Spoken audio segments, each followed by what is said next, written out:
the facts is just, I'm the biggest rapper from Memphis. You know what I mean? I help a lot of rappers from Memphis. Yo Gotti just caught a wild public shakeup in his own hometown, and nobody had to swing a fist to make it happen. Key Glock reportedly pulled up to Big Jook's gravesite in Memphis, and social media lit up fast with people saying it was a bold statement. The move had the city talking, and Gotti wasn't staying silent either. Here's the way it went down.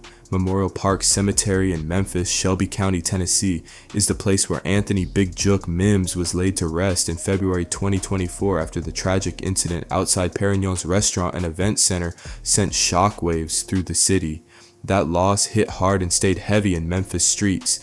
Then in late April 2026, online chatter exploded with claims that Key Glock visited Big Jook's grave. Images and clips spread across platforms fast, and Yo Gotti appeared to answer back during that same stretch. Once the location started circulating, the whole story got louder because to understand why this moment hit so hard, you have to know Big Jook's role in the CMG machine. Anthony Big Jook Mims, born in 1976, was known as Yo Gotti's older brother and a major force behind Collective Music Group. Even without an official public title, reports and court testimony placed him deep in the day-to-day moves, finding talent, guiding projects, and helping push the label forward like a real behind-the-scenes boss. Big Jook was known as the link between the streets and the music world, moving behind the scenes and helping connect business with the culture. His Instagram, @BigJookCMG, stayed active, pushing Yo Gotti's music and the full CMG lineup, including names like Moneybagg Yo, Black Youngsta, ESTG, and Glorilla. He played a strong part in helping keep the label's engine running. On January 13th, 2024, everything changed fast. Big Jook was fatally shot outside Perignon's restaurant and event center on the 6300 block of Winchester Road in Hickory Hill. He was 47 years old, and reports say the incident happened around 4:15 in the afternoon during a repast for a relative, Eric Boven, who had passed just weeks earlier on December 31st, 2023. A Memphis police officer was already close by, heard the loud commotion, and rushed over to the location right away. Authorities arrived and found two men with multiple serious injuries at the scene. Big Jook was taken to the hospital but later passed away while the second victim survived. Police described the incident as a deliberate attack, and the case drew even more attention because of the people and history tied to it. Surveillance footage reportedly showed a white Ford Explorer with black wheels and dark tinted windows, and investigators believed it could be connected to the incident. That vehicle quickly became a major piece of the case as people across Memphis started connecting dots and asking questions. Big Jook was later laid to rest at Memorial Park Cemetery after funeral services were held in late January into early February 2024 at New Direction Christian Church in Hickory Hill. Dr. Stacy L. Spencer gave the eulogy and called it King of the Hill, a title that caught attention and added even more weight to the moment. Because of the way everything happened, security at the funeral was reportedly heavy. Around 25 armed private security guards were said to be stationed throughout the church grounds, inside, outside, and even positioned on rooftops. Memphis police also provided support, with patrol units in the surrounding area and a helicopter overhead, showing just how serious the situation was. But here's where the story gets even deeper. As of 2025, heading into 2026, the case involving Anthony Big Jook Mims still remains unresolved. No public arrests, no official suspects named, and the case file remains open under report number 24010248995ME. That's what kept people talking. If Big Jook played such a major role in CMG and lost his life in broad daylight at a family gathering, a lot of people kept wondering why the case still had no public resolution, and how it all connected to the bigger tensions already surrounding the Young Dolph case. Govin had his own take on the whole situation. In interviews, he suggested that some of the same evidence brought up against him also pointed toward Big Jook, maybe even stronger in his view. He believed the spotlight landed heavier on him while Big Jook's name stayed out of direct charges, and that idea kept people talking. Big Jook's brother is Yo Gotti, born Mario Santel Gideon Mims, the founder of CMG and one of Memphis's biggest names in rap. For CMG, man, we just trying to, in my eyes, this the new Cash Money. For nearly 2.5 years, Gotti stayed mostly quiet, while his brother's name continued surfacing during court proceedings connected to the Young Dolph case. That silence is part of why the reported April 2026 grave visit made so much noise online. Key Glock didn't need a long caption or a new track to get attention. Just the reported appearance at Big Jook's headstone was enough to spark heavy conversation, especially because of earlier courtroom claims and the history tied to Dolph's case. Nothing physical happened at the cemetery. No confrontation, no heated exchange, and no reports of any criminal activity. Cemetery staff reportedly didn't file any complaints, and Memphis police were not called to the scene. But the symbolism of that moment was loud enough on its own. The man Young Dolph was closely connected to was reportedly standing at the gravesite of someone whose name had been mentioned in courtroom discussions tied to Dolph's case, and that alone sent social media into overdrive. Not long after, Yo Gotti appeared to break a long stretch of public silence and respond. That's what made the moment feel even bigger, because for years he had stayed low-key while conversations around his brother and the Dolph case kept building. To understand why this move pulled so much attention, you have to go all the way back. Before the courtrooms, before what happened to Big Jook, and before the tragic events surrounding Young Dolph. The roots of this tension trace back to 2014, when two Memphis rappers had a private business conversation that didn't go the way one side expected. That meeting became a turning point. The history between Yo Gotti and Young Dolph started when Dolph, born Adolph Thornton Jr., was building his name as an independent artist under Paper Route Empire after dropping projects since around 2009 and 2010. At the same time, Yo Gotti was already established, and CMG, then known as Cocaine Music Group, was making major moves. According to multiple reports, Gotti reached out with interest in signing Dolph to the label, but Dolph turned it down. In an August 2014 interview on Sway in the Morning, Dolph explained his decision clearly. Independence was everything to him. He had reportedly invested millions into his own career and wasn't trying to give up control of what he built. At first, Dolph made it clear the situation was about business, not personal, but that line started getting blurry fast. The first major public spark hit in early 2016 when on February 11, Young Dolph posted a tweet saying, "Bra went from being my #1 fan and wanting to sign me to being my biggest hater, #facts." A lot of people took that as a direct shot at Yo Gotti, and from there the tension got louder. I'm more disappointed in him than anything because I looked at him different. What I perceived of him is not what he playing out. Not long after that, Dolph dropped his debut studio album, King of Memphis. The title grabbed attention immediately because Yo Gotti had been connected to that King of Memphis image for years. To many fans, it looked like Dolph was making a bold claim for that spot and putting the whole city on notice. Through the rest of 2016, the back and forth kept building. CMG artist Black Youngsta released Shake Some, a diss record many listeners connected to Dolph, and the energy between both camps kept rising online and in the streets. Dolph answered back in February 2017 with Play Wit Yo B. In that track, he directly called out Yo Gotti by name and threw sharp personal jabs, making it one of the most talked about moments in their rivalry. That record didn't just take aim at Yo Gotti, Big Jook's name got mentioned too, and the visuals pushed the message even harder. The cover art and rollout had people talking heavy because it looked like Dolph was making sure everybody caught the meaning loud and clear. Dolph later stopped by Hot 107.9 in Atlanta and spoke on the song himself. When the interviewer asked about the cover image showing Ho Gotti play with your bitch, 24 missed calls, Dolph confirmed it was real. He said, "When you on real money, the negativity barely register." I'm like, making it clear he wasn't stressing the outside noise. Like when you get so much money, a lot of stuff, you see negativity or you see a lot of stuff coming your way, like you don't even indulge in it. Dolph also explained that, in his view, Yo Gotti had used his name for attention before. He framed the diss as him speaking facts from his perspective, not just throwing random insults. That angle made the record hit even harder with fans following the situation. It's the point, bro. It's the principle. Don't play with me. Play with your... Yo Gotti handled his side differently during that time. In interviews, he stayed more reserved and avoided naming Dolph directly. On The Breakfast Club in 2017, Gotti said he and Dolph had never even had a single argument in real life. Yo Gotti's public stance made it sound like there wasn't any real personal beef, no direct fallout, no money issues, no major dispute. But when he dropped Don't Beef With Me alongside Moneybagg Yo, a lot of listeners felt like he was speaking on the situation without saying Dolph's name outright. That move kept the conversation alive and had the streets reading between the lines. Commentators like Trap Lord Ross later broke down several theories surrounding the tension. One of the biggest ideas was that there may have been more than one conflict happening at the same time. Not just music industry rivalry, but deeper street alliances and divisions in Memphis that overlapped with the rap scene. Another theory also gained attention after Memphis rapper Crunchy Black spoke on it publicly, and later platforms like 1090 Jake discussed it too. That theory has kept circulating for years and still gets brought up whenever the history between both camps comes up. 1090 Jake even compared this situation to other rap rivalries that started with music and words before turning into something much bigger. Whatever the original spark was, by 2017, the public back and forth had clearly reached a new level, and the tension wasn't just staying in songs anymore.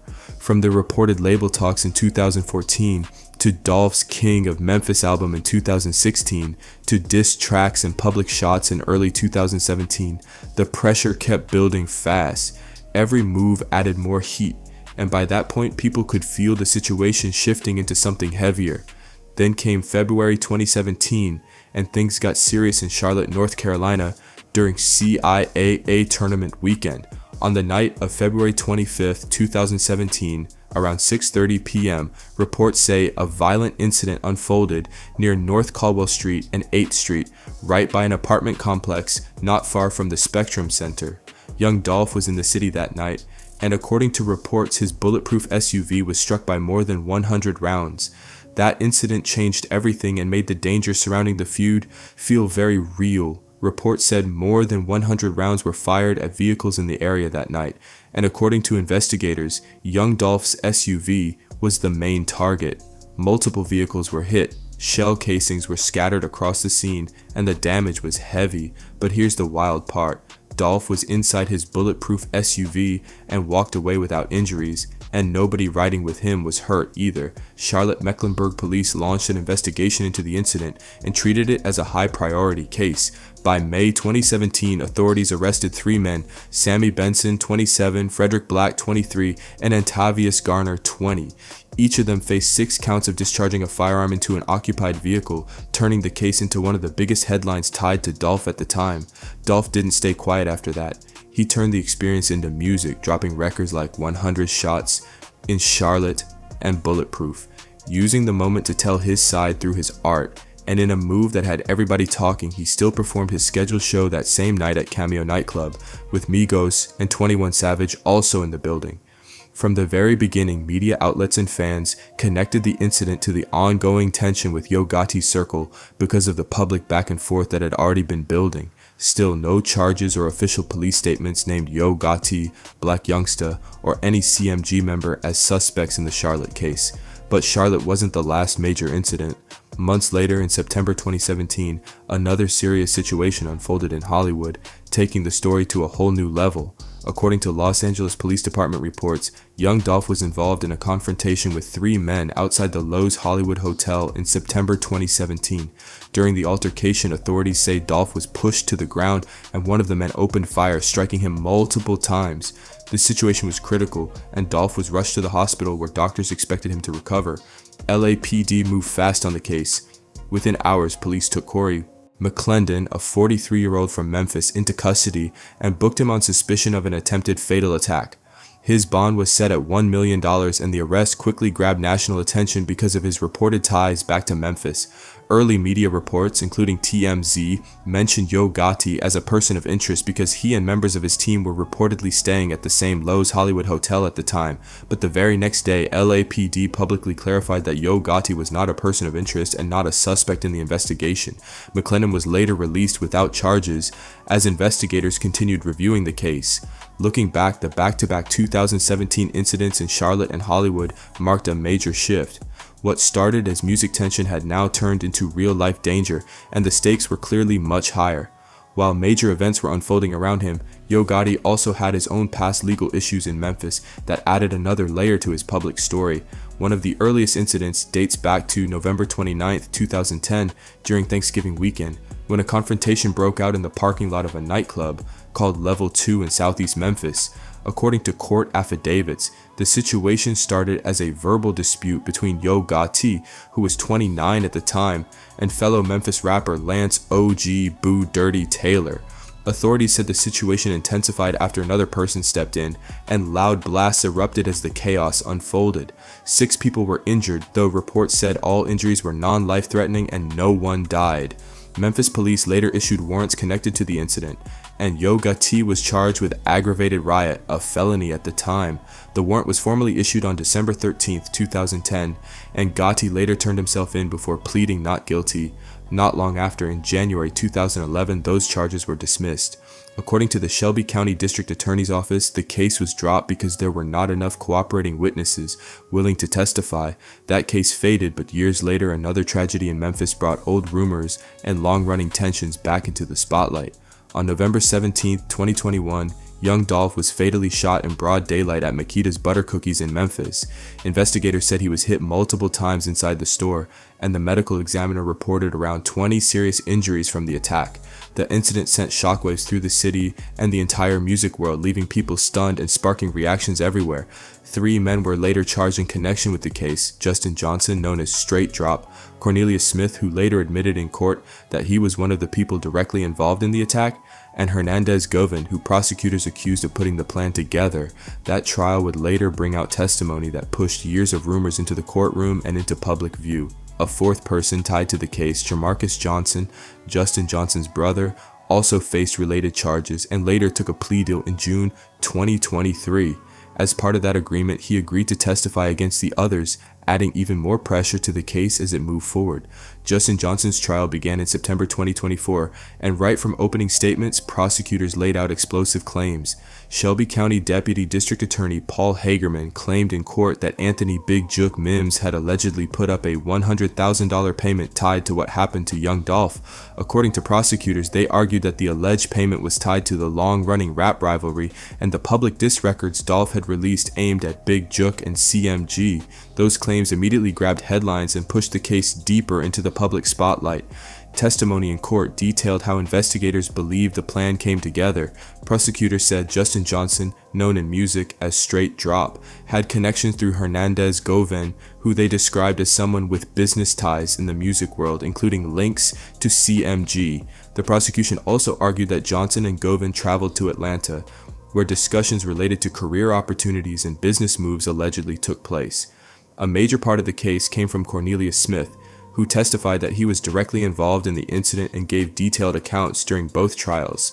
Smith told the court that Govan informed him about the alleged payment connected to Dolph, along with claims about additional money tied to others in Paper Route Empire. Court testimony suggested that Young Dolph may not have been the only person being watched in connection to the broader conflict. They say they knew Dolph was in Memphis that weekend because he was going to do the turkey drive. According to statements made during trial proceedings, other names connected to Paper Route Empire were also mentioned, which added even more weight to the case and raised serious questions. They were either going to catch him at the turkey drive or anybody in PRE was on this hit. That detail hit hard because it showed how wide prosecutors believed the situation stretched. Some close to Dolph's circle, including Key Glock, were part of the conversation surrounding the case, which made the danger feel even bigger and more personal. Another major detail from the testimony focused on what took place right after the incident. Cornelius Smith testified that Justin Johnson allegedly made a FaceTime call to Big Jook after the incident to confirm the job was done. That claim became one of the most talked about moments from the trial. They did what they had to do, and then they called Jook right after, and Jook was like, "I'll get with y'all later." Never paid him. Then came the money angle. Smith testified that the promised payment was supposed to be split among those involved, with different amounts discussed, but according to his account, the full amount was never actually paid. That detail shocked a lot of people following the case. Sent him a letter with $500, I think. Oh, Jook was a rotten mother. Shit. Phone records became a major piece of the prosecution's case. They met him a few times, talked to him, and then he ghosts him like that? Yep. He said, "It's too high. I'll pay you when it cool down." Memphis police investigators testified in court that Justin Johnson's phone records showed contact with Anthony Mims' number at around 12:25 p.m. on the day the incident involving Young Dolph happened, just minutes after it all went down. That timeline became a key point during trial. Investigators also pointed to communications where phrases like "call Jook" appeared in the evidence presented to the court. Those details added more weight to the prosecution's argument and became some of the most discussed parts of the testimony. In 2024, Justin Johnson was found guilty on several serious charges, including first-degree premeditated homicide, conspiracy to carry out that act, and unlawful possession of a weapon as a convicted felon. The verdict was read in court and marked a major turning point in the case. Please, the jury, Find the defendant guilty of conspiracy to commit first-degree murder as charged in count 1 of the indictment. Then came the sentencing. As to the first-degree murder, I sentence you to life in prison. Johnson received life in prison plus 35 years for conspiracy and 15 additional years on the firearm charge. And in March 2026, the Tennessee Court of Criminal Appeals upheld that conviction on appeal. Just weeks before the reported cemetery visit involving Key Glock brought the story back into the spotlight, Hernandez Govan went to trial in August 2025, and the courtroom brought back many of the same major claims. Cornelius Smith returned to the stand and repeated his earlier testimony about the alleged $100,000 payment, Govan's reported role, and the FaceTime call that prosecutors said took place after what happened to Young Dolph. Those details kept the pressure high and the public locked in on every update. Govan also briefly took the stand, but gave very limited testimony in his own defense. After roughly 3 hours of deliberation on August 21st, 2025, the jury came back with a verdict that shocked a lot of people: not guilty on all counts. That result changed the direction of the case and left many questions still hanging. Big Jook himself was never formally charged in connection to Dolph's case. He lost his life in January 2024 before investigators could publicly move further on any possible leads involving him. Yo Gotti was also never charged in relation to the case, and the court proceedings stayed focused on the individuals accused of carrying out the attack rather than anyone higher up in the music business. That's the backdrop behind the Memorial Park Cemetery moment. By that point, one man had been convicted and handed a life sentence, another had been cleared of all charges. Big Jook's case still had no public resolution, and years of courtroom testimony had left the city with more questions than answers. After all those years of silence, that cemetery visit felt like the moment the quiet finally broke. But what made it hit even harder was who Key Glock had become since November 2021. By that point, he wasn't just another Memphis rapper. He had become one of the main faces carrying Paper Route Empire forward and keeping Young Dolph's legacy alive. Key Glock, born Markevius LaShun Cathy, officially signed with Paper Route Empire in 2017. From the start, he was seen as one of Dolph's closest collaborators and one of the most important artists under the label. Their bond was bigger than music, and Dolph often spoke on Glock like family in public. After Dolph's passing, Glock made that bond even clearer in an emotional Instagram post, where he called Dolph my brother, my cousin, and my mentor. Those words showed just how deep that relationship ran and why the loss hit him so hard. When everything happened on November 17th, 2021, Glock stepped away from social media and stayed out of the spotlight for a while. In a Billboard interview published in March 2022, he opened up about how difficult it was returning to the studio and carrying the PRE legacy forward without Dolph by his side. Then on January 18th, 2022, Glock released Proud, a tribute record dedicated to Dolph. The song became his first entry on the Billboard Hot 100 and later appeared on the Long Live Young Dolph compilation, turning grief into music and pushing the legacy forward. Key Glock kept building after that and stayed locked in on the mission. On November 18, 2022, he released PRE5L, a tribute project that kept Young Dolph's name and legacy alive through the music. Then in 2023, he followed up with Glaucoma 2, powered by the breakout track Let's Go, which helped keep his momentum rolling strong. His live shows kept getting bigger too. Between the Yellow Tape Tour and the Glaucoma Tour, Glock reportedly moved close to 60,000 tickets across major cities, showing that his fan base was growing fast and his name was getting stronger on the road. In March 2025, Key Glock made a major business move and signed a partnership with Republic Records, while still staying under the Paper Route Empire banner. That deal got attention because it marked a new chapter without stepping away from the foundation Dolph helped build. Then on May 2nd, 2025, Glock dropped Glockavelli, his fourth studio album and first major label release. During an interview on The Breakfast Club, he explained that Dolph had encouraged him before his passing to consider taking the right deal if the opportunity came, making the move feel like honoring advice rather than walking away from independence. The week before Dolph passed in Memphis, him, Daddy-O, and a couple of more of our circle. During his The Breakfast Club interview, Key Glock was asked about the future and legacy of the Paper Route Empire family. Anything go left, like if anything happened to me, take Glock.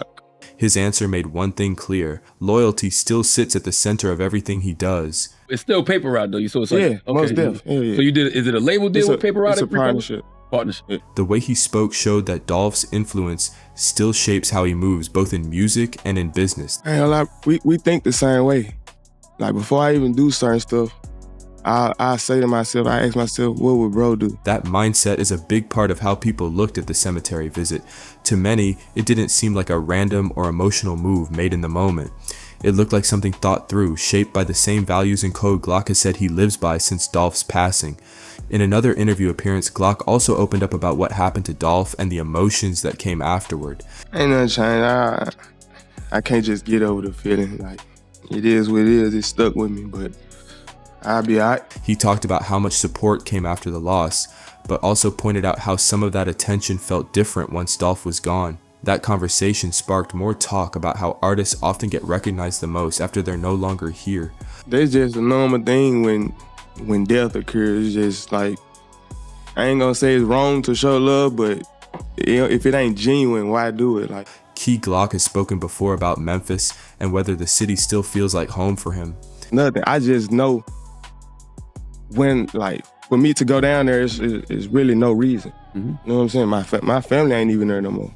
Since Young Dolph's passing, Glock hasn't spent much public time in Memphis outside of business moves and family ties, so when he reportedly came back in April 2026 and made time to visit Memorial Park Cemetery, that move instantly got people talking and sparked heavy reactions online.